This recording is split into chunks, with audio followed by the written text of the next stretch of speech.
पानी की एक बूंद जितना जीवन है हमारा और उसमें अहंकार, वह तो समुद्र जितना। गौतम बुद्ध जी अपने कुछ शिष्यों के साथ एक पेड़ की गहरी छाया में बैठे हुए थे। गुरुजी बोले, शिष्यों जरा गौर से सुनना। आज मैं आपको कुछ ऐसी बातें बताने जा रहा हूँ जो आपको आपकी पूरी जीवन भर काम आएगी। आपके जीवन को एक नई दिशा मिलेगी। वह कहानी है एक गरीब भाई और अमीर बहन की। किसी गांव में एक किसान रहता था। उसके यहाँ एक बेटा और एक बेटी जन्म लेते हैं। किसान अपने बेटे का नाम नीलकंठ और बेटी का नाम वैष्णवी रखता है। कई दिनों बाद वह दोनों बड़े हो जाते हैं। वह अपने बेटी की शादी किसी बड़े घर में कर देता है। वैष्णवी दिखने में बड़ी सुंदर थी, बड़ी सुशील थी। उसका ससुराल बड़ा पैसे वाला होता है। वह किसान बड़ा गरीब था, इसलिए अपने बेटे की शादी अपने बराबरी वालों में करता है।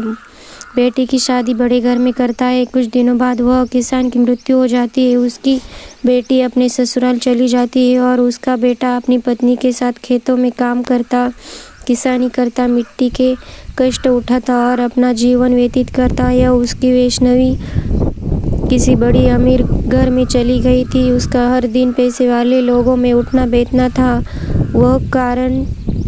वह अपने भाई से आए दिन नफरत करने लगी। वह सोचने लगी कि मेरा भाई बहुत गरीब है और वह जब भी अपनी बहन के घर आता उसने फटे पुराने मैले कपड़े पहने हुए होते। उसकी बहन की इज्जत खराब होती, उसकी इमेज खराब होती। वह ना ही कभी अपने भाई से बात करती और ना ही उसे कभी अपने ससुराल बुलाती। उसका भाई नीलकंठ को भी यह अच्छी तरह मालूम था कि मेरी बहन मेरे से नफरत करती है और उसकी नफरत का कारण मेरी गरीबी है। कई दिनों बाद नीलकंठ के बहन के जेठानी जी की बच्ची की शादी तय हो जाती है, लेकिन नीलकंठ की बहन वैष्णवी अपने भाई को न्योता नहीं देती। जब नीलकंठ को यह पता चलता है कि वैष्णवी की ससुराल में उसकी जेठानी जी की बच्ची की शादी तय हुई है, तब नीलकंठ अपने घर आकर अपनी पत्नी से कहता है कि वैष्णवी की ससुराल में उसकी जेठानी जी के बच्चे की कुछ ही दिनों में शादी होने वाली है। तब नीलकंठ की पत्नी कहती है कि न्योता आया है या नहीं। वह कहता है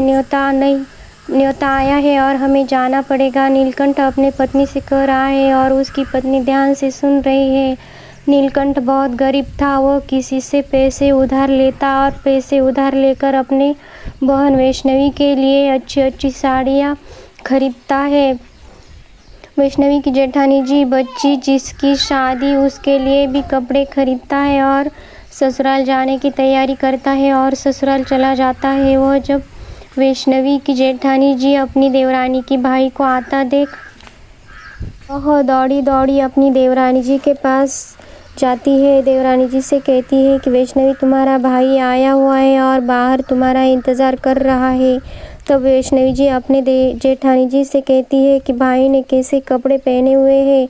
तो वैष्णवी की जेठानी जी कहती है, तुम्हारा भाई फटे पुराने कपड़े पहनकर आया हुआ है, मैले हुए कपड़े हैं। अपनी जेठानी जी की यह बात सुनने के बाद नीलकंठ की बहन अपने घर के दरवाजे बंद कर लेती है और नीलकंठ बाहर ही खड़ा रह जाता है। नीलकंठ को काफ़ी घंटे हो जाते हैं, लेकिन उसकी बहन घर के बाहर नहीं आती है। जब फिर से वैष्णवी जी की जेठानी जी को यह पता चल जाता है कि अभी भी बाहर खड़ा है, तो वह फिर से अपने देवरानी के पास जाती है और कहती है, वैष्णवी, तेरा भाई अभी भी बाहर खड़ा है। तभी वह कहती है कि मैं बाहर नहीं जा सकती, आप ही मेरे भाई को पिछली दरवाजे से अंदर ले आओ।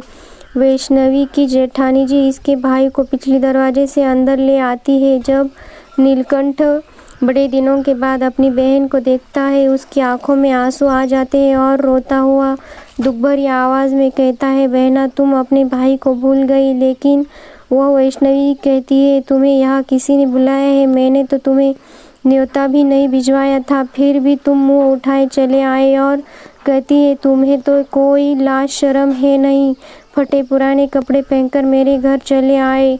कम से कम मेरे इज्जत का तो ख्याल किया होता, कम से कम मेरे मान सम्मान का तो ख्याल किया होता।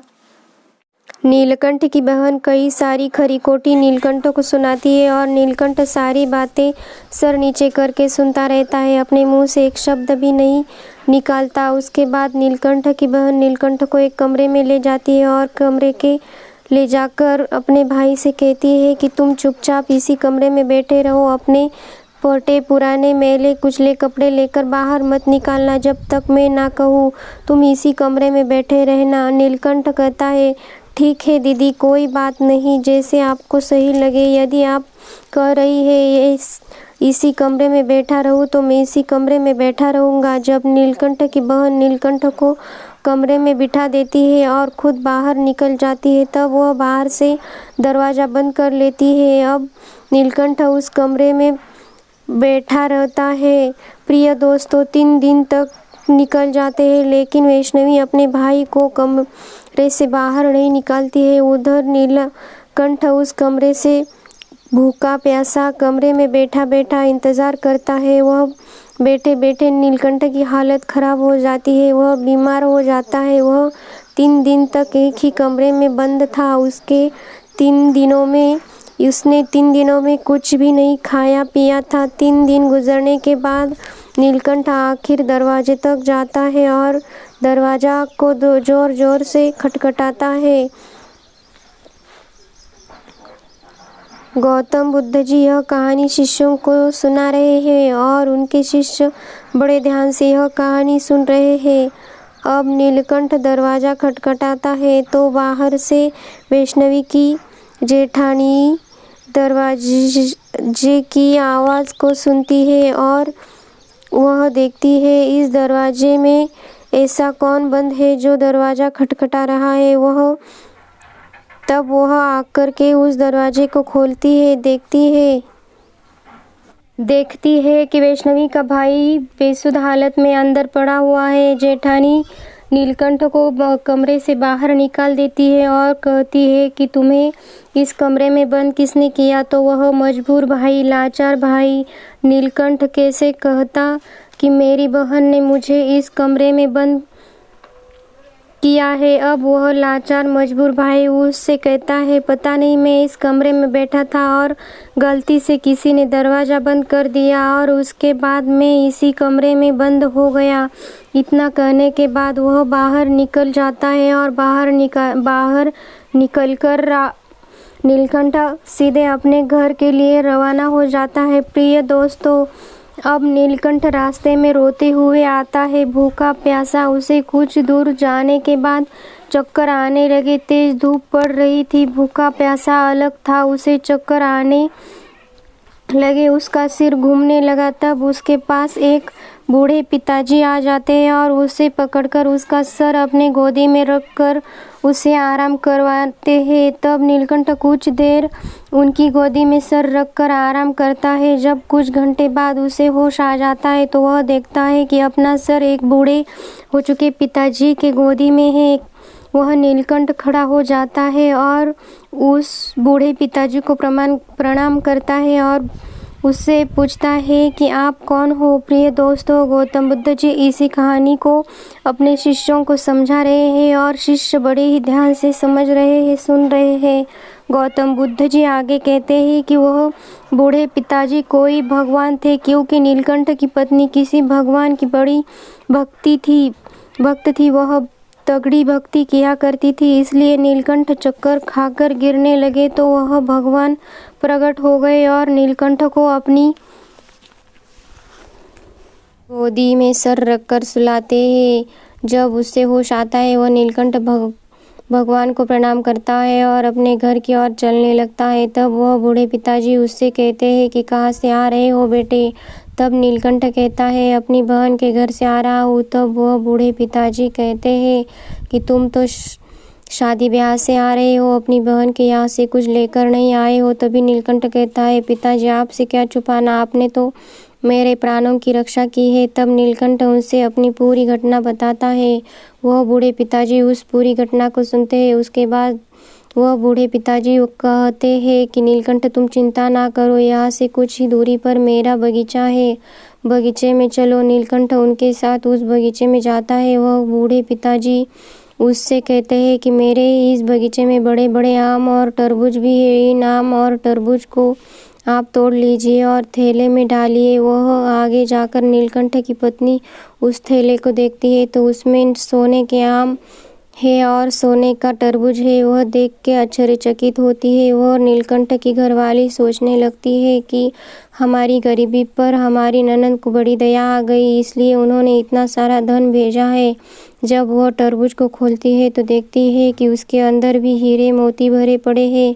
प्रिय दोस्तों, नीलकंठ की घरवाली अपने पति के पास जाती है और नीलकंठ को कहती है कि तुम तो शादी में गए थे और यह क्या लेकर आ गए। नीलकंठ सोचता है कि मैं तो शादी में गया था और लड्डू लेकर नहीं आया, आम और तरबूज लेके आ गया, इसलिए यह ऐसी बातें कर रही है। नीलकंठ अपनी पत्नी से कहता है कि बहन ने जो भी भेजा है वह मैंने खोलकर भी नहीं देखा है। वह उसका हाथ पकड़कर घर के अंदर ले आती है कि देखिए, यह हमारी ननद ने हमारे भाग्य ही बदल दिए। इसमें इतना सारा धन है, हीरे मोती सोना है। अब नीलकंठ समझ जाता है कि बूढ़े पिताजी थे, वह भगवान का रूप थे, वह कोई साधारण नहीं थे। लेकिन नीलकंठ अपनी पत्नी से इसे नहीं कहता है।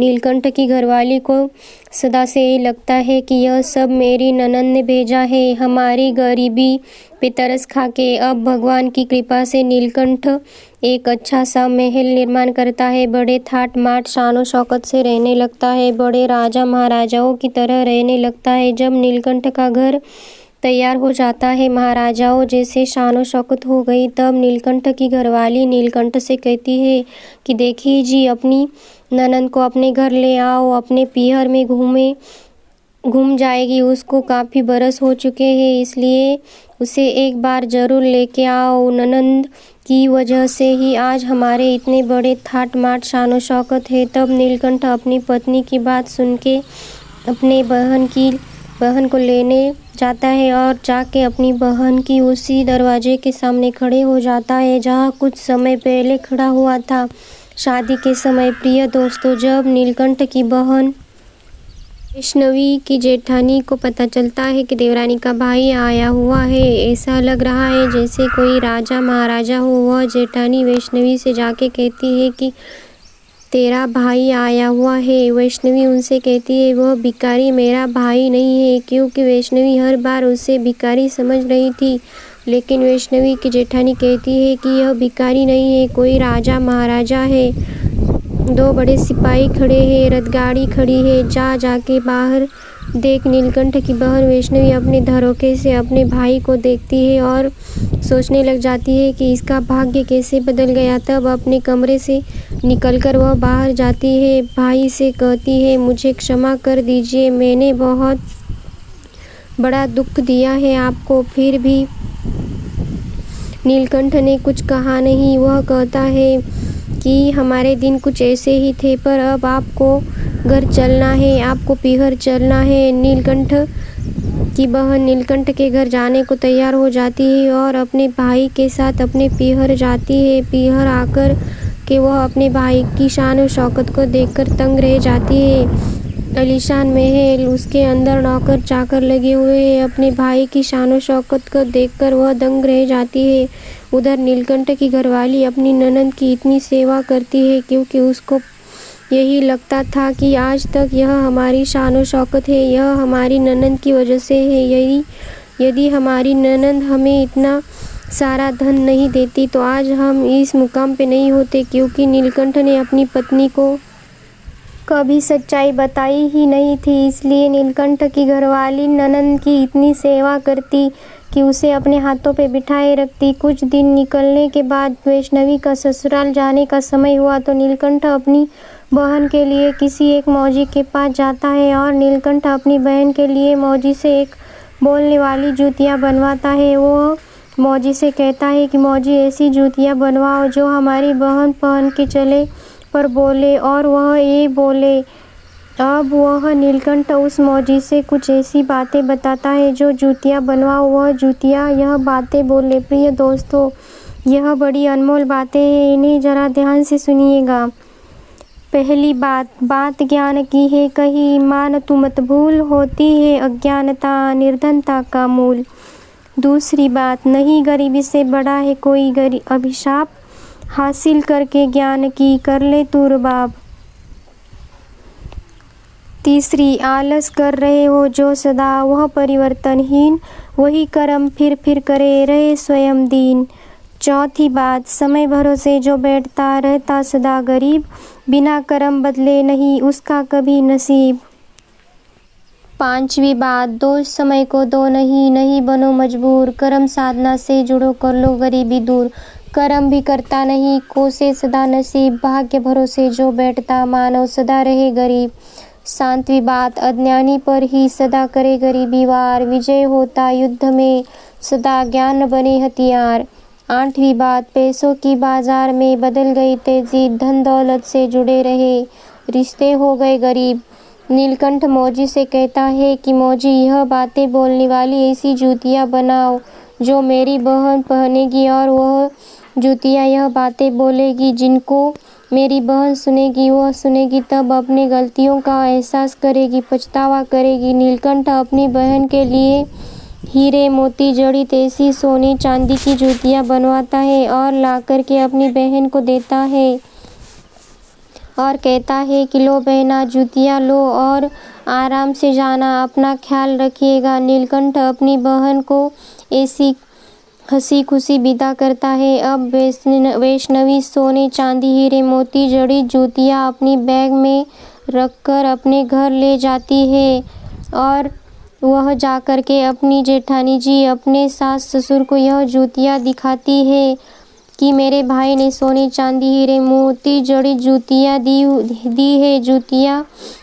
जब उसकी सास कहती है कि तेरी भाई ने यह जूतियाँ दी है तो जरा पहन के तो दिखाओ। जब नीलकंठ की बहन वैष्णवी अपने भाई की दी हुई जूतियाँ पहनती है तो वह जूतियाँ बोलने लगती है और वह जूतियाँ कहने लगती है कि पैसे के बाजार में बदल गई तेजी, धन दौलत से जुड़े रहे रिश्ते हुए गरीब। इस तरह की सारी बातें बोलती है। जब भी नीलकंठ की बहन एक कदम धरती, जूतियाँ बोलने लगती। इसी तरीके से वह जूतियाँ सारी बातें बोलती। अब उनका सर नीचे झुक गया, उनका पैसों का घमंड टूट गया। नीलकंठ की बहन जो अपने भाई को नहीं बुलाती थी, वह शर्म से डूब मर गई। प्रिय दोस्तों, इसी तरह हमें कभी किसी का गरीब या श्रीमंत ऐसा दिल नहीं दुखाना चाहिए। जूतियाँ तो सोने चांदी हीरे मोती जड़ित थी, फिर भी वैष्णवी का घमंड चूर चूर करवा गई। यह कहानी कैसी लगी हमें कमेंट सेक्शन में बताना ज़रूर। इस चैनल को सब्सक्राइब कर देना।